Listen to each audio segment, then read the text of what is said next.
PDP ini bukan positif, bukan dikucilkan, bukan dengan cara dipisahin, bukan dengan cara dibenci. PDP ini adalah pasien dalam pengawasan yang menunggu hasil.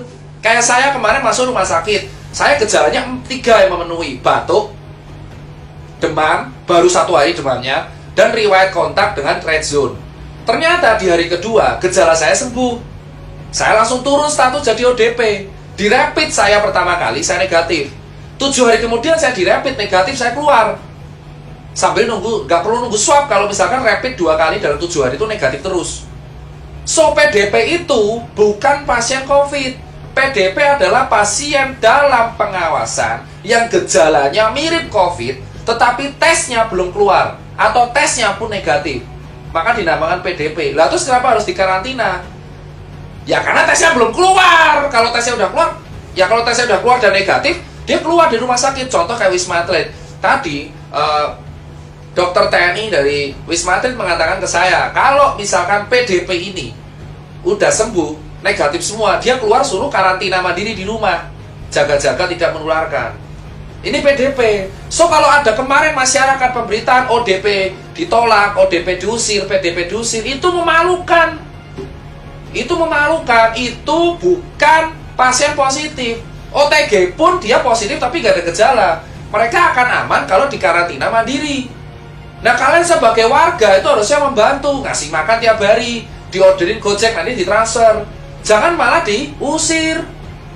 Nah terus siapa Mas Tirta yang harus dikarantina di rumah sakit? Yakni pasien yang tegak positif COVID dan bergejala. So kalau ada berita, Mas, teman saya positif COVID kok disuruh pulang? Karena nggak ada gejala. That's the meaning of carrier or OTG. So dia dikarantina mandiri di rumah karena nggak ada gejala. Kalau orang-orang yang nggak ada gejala dan positif COVID dikarantina di rumah sakit, ya tempatnya malah jadi penuh. Rumah sakit itu untuk orang triase merah, untuk orang triase merah yang bergejala dan PDP kuning yang bergejala, sehingga mereka harus disembuhin dahulu.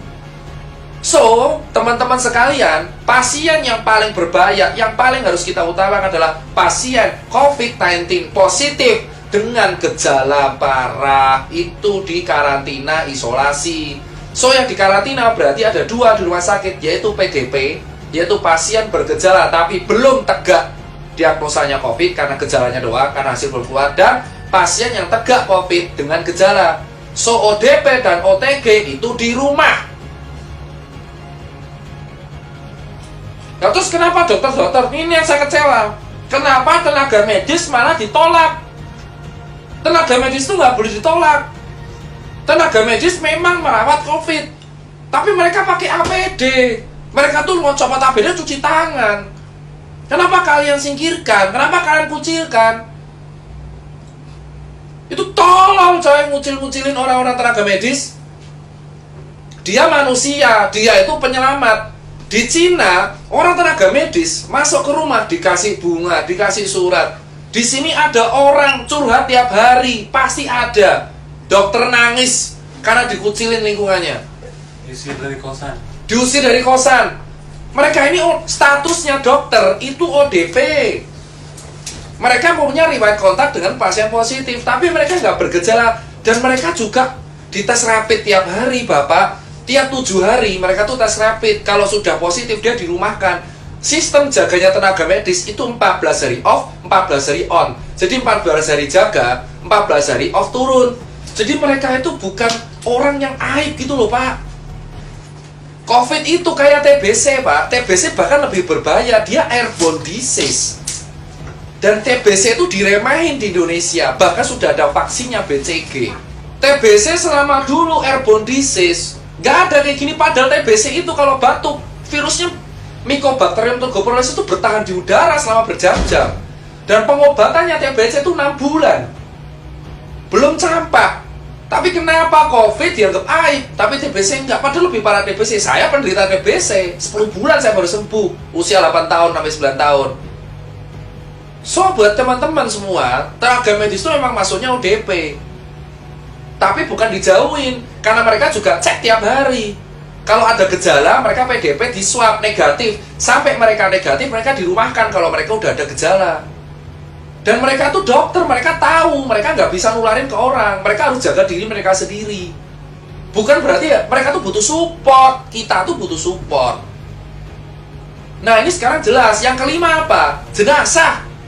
Kenapa jenazah harus ada metode khusus? Gini, Pak. Di undang-undang, saya lupa undang-undangnya berapa, mungkin teman-teman hukum bisa melengkapi, bahwa pada dasarnya di Indonesia, kalau ada penyakit wabah, itu ada teknik pemandian dan penguburannya. COVID itu kategorinya wabah, pandemik. Mau dia menular lewat cairan dan droplet, tetap ini harus mengikuti prosedural penguburan jenazah sesuai undang-undang. Yaitu yang ngubur harus tenaga medis, pakai APD lengkap, even itu tukang gali kuburnya, dan dikasih kain kafan, dikasih plastik, dibungkus peti mati, lalu dibungkus lagi plastik, dikuburin, gitu loh. Nah terus kenapa jenazahnya ditolak? Saya udah bilang, COVID tidak menular lewat airborne. Kalau di udara bebas, COVID menular lewat airborne kalau kena tindakan yang aerosol di mulut 3 jam doang, itu pun di rumah sakit biasanya. Jenazah ini harus kayak gituin karena itu undang-undang, namanya teknik pemulasaran atau apalah, teknik pengubaran sesuai undang-undang, karena wabah. Dan yang paling bisa kena itu ya tukang kuburnya. Kenapa kalian di desa malah nolak jenazahnya? Kalau dikubur terus semuanya kena, ya enggak. Ya nanti kan nular lewat air tanah, ya enggak, kan dibungkus plastik. Itu jenazah dibungkus plastik, terus dibungkus lagi sama peti, terus dibungkus lagi sama plastik lagi. Kenapa ditolak? Itu orang meninggal, udah kena musibah, dan mereka sudah dikuburi sesuai standar. Kantong jenazah juga dikasih kantong jenazah. Kok kalian takut banget sama orang yang udah meninggal? Harusnya didoakan, jangan ditolak. Kemarin saya dapat video jenazah dilempar-lempar itu ambulan karena gak izin kampung. Terus ngapa? Wong udah dikuburin sama tenaga medis. Ini ya jenazah dibungkus plastik, kasih kantong jenazah, masukin peti, petinya bungkus plastik, yang ngubur tenaga medis pakai APD semua. Terus kenapa kalian takut? Itu nggak nular lewat airborne. Yang bisa nular itu adalah dropletnya. Berarti kalau jenazah bisa nular, ya siapa tahu dropletnya keluar dari mulut, bisa jadi toh. Terus kita megang jenazahnya, makanya dibungkus mati-matian karena itu sesuai UU. Penyakit apapun yang dikategorikan WHO wabah, itu harus penguburannya khusus. Mau dia penularannya droplet, cairan, airborne, kalau udah wabah pandemik, penguburannya khusus. Kalau nggak khusus, itu melanggar undang-undang. Jadi kalian nggak perlu takut sama orang mati. Mereka itu udah kena musibah, takdir. Itu aja edukasi dari saya bagian 1.